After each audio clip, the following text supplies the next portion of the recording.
Hello student, তোমরা কেমন আছো? আশা করি তোমরা সকলেই ভালো আছো। প্রতাপ একাডেমি কোচিং পরিবারে তোমাদেরকে সকলকেই স্বাগত জানাই। তোমরা যারা বিদ্যাসাগর ইউনিভার্সিটির আন্ডারে থার্ড সেমিস্টারে CCF UP এনইপির আন্ডারে পড়াশোনা করছো, তোমাদের জন্য একেবারে আমি শেষ মুহূর্তে নিয়ে চলে এসেছি হিস্ট্রি বা ইতিহাস মেজর 3-র গুরুত্বপূর্ণ 5 মার্কস ও 10 মার্কসের প্রশ্নগুলি। এই প্রশ্নগুলি তোমরা শেষ মুহূর্তের জন্য দেখে যাও, অবশ্যই তোমরা এখান থেকে সমস্ত প্রশ্ন পরীক্ষায় কমন পেয়ে যাবে। চলো বেশি দেরি করবো না, আজকের আমরা দেখে নেব ইতিহাস মেজর 3-র গুরুত্বপূর্ণ 5 মার্কস ও 10 মার্কসের মাত্র কয়েকটি প্রশ্ন, যে প্রশ্নগুলি পরীক্ষায় আসার সম্ভাবনা 100% রয়েছে। Ancient India from 600 BCE to C থেকে কত পর্যন্ত?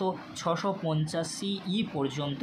চলো গুরুত্বপূর্ণ 5 মার্কস ও 10 মার্কসের প্রশ্নগুলি আমরা দেখে নিই।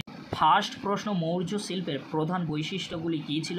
মৌর্য যুগে শাসন ব্যবস্থার মূল বৈশিষ্ট্যগুলি উল্লেখ করো। বৌদ্ধ ধর্মের মূল বৈশিষ্ট্যগুলি লেখো। 3টি প্রশ্ন খুবই গুরুত্বপূর্ণ, এখান থেকে যে কোনো 1 থেকে 2টি প্রশ্ন পরীক্ষায় আসার সম্ভাবনা প্রবল রয়েছে। পরবর্তী প্রশ্ন, মগধ সাম্রাজ্যের উত্থানে বা মগধ উত্থানের প্রধান কারণগুলি কী ছিল? সঙ্গম বা তামিল কাম কি? সঙ্গম বা তামিল কাম সাহিত্যের গুরুত্ব আলোচনা করো।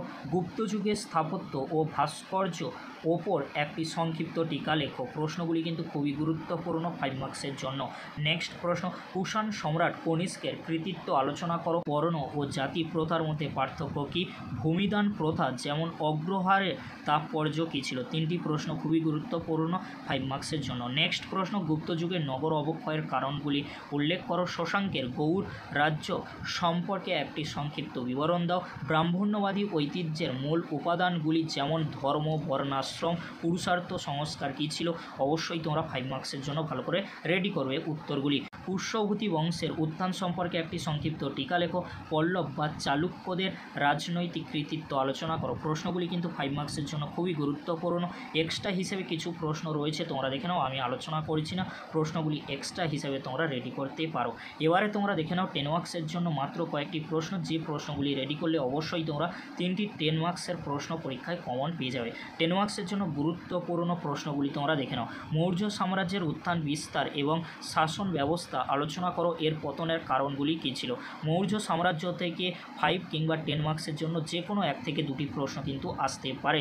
হর্ষবর্ধনের কৃতিত্ব আলোচনা করো। মৌর্য পরবর্তী যুগে কুষাণ ও সাতবাহনদের রাজনৈতিক ও সাংস্কৃতিক অবদান আলোচনা করো। নেক্সট প্রশ্ন, খ্রিস্টপূর্ব 300 থেকে 650 খ্রিস্টাব্দের মধ্যে ভারতে ধর্মীয় ভাবধারার বিকাশ আলোচনা করো। 4টি প্রশ্ন 10 মার্কসের জন্য খুবই গুরুত্বপূর্ণ। নেক্সট প্রশ্ন, প্রাচীন ভারতে শিল্পকলা ও স্থাপত্যের বিকাশে মৌর্যোত্তর বা কুষাণ, গুপ্ত ও গুপ্তোত্তর যুগের অবদান মূল্যায়ন করো। খ্রিস্টপূর্ব 600 থেকে 300 খ্রিস্টাব্দের মধ্যে ভারতের অর্থনৈতিক জীবনের প্রধান বৈশিষ্ট্যগুলি বিশ্লেষণ করো। খ্রিস্টপূর্ব 600 থেকে 300 খ্রিস্টাব্দের মধ্যে ভারতের সামাজিক স্তর বিন্যাস এবং লিঙ্গ বিবাহ ও সম্পত্তির অধিকারের প্রেক্ষাপটে নারীর অবস্থান বিস্তারিত আলোচনা করো। প্রশ্নগুলি 10 মার্কসের জন্য খুবই গুরুত্বপূর্ণ। নেক্সট প্রশ্ন কি রয়েছে তোমরা দেখে নাও। আদি মধ্যযুগীয় ভারতের আনুমানিক 300 থেকে 650 খ্রিস্টাব্দ অর্থনীতিতে পরিবর্তনের ধারা বিশ্লেষণ করো। গুপ্ত সাম্রাজ্যের প্রকৃতি ও শাসন ব্যবস্থা আলোচনা করো। এই যুগকে কি সুবর্ণ যুগ বলা যায়? তোমার উত্তরের সপক্ষে যুক্তি দাও। প্রশ্নটি কিন্তু পরীক্ষায় আসবে, এমনই গুরুত্বপূর্ণ একটি প্রশ্ন। গুপ্ত পরবর্তী যুগের রাজনৈতিক পরিস্থিতি সম্পর্কে আলোচনা করো। এই প্রশ্নগুলি তোমরা শেষ মুহূর্তের জন্য 10 মার্কসের জন্য 5 মার্কসের জন্য দেখে যাও। অবশ্যই তোমরা এখান থেকে 10 মার্কসের 3টি প্রশ্ন, 5 মার্কসের 4টি প্রশ্ন পরীক্ষায় কমন পেয়ে যাবে।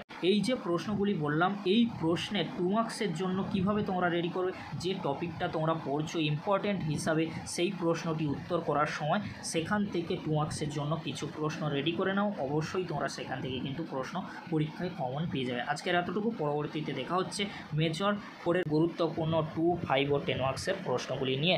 ভিডিওটি দেখার জন্য তোমাদেরকে অসংখ্য ধন্যবাদ।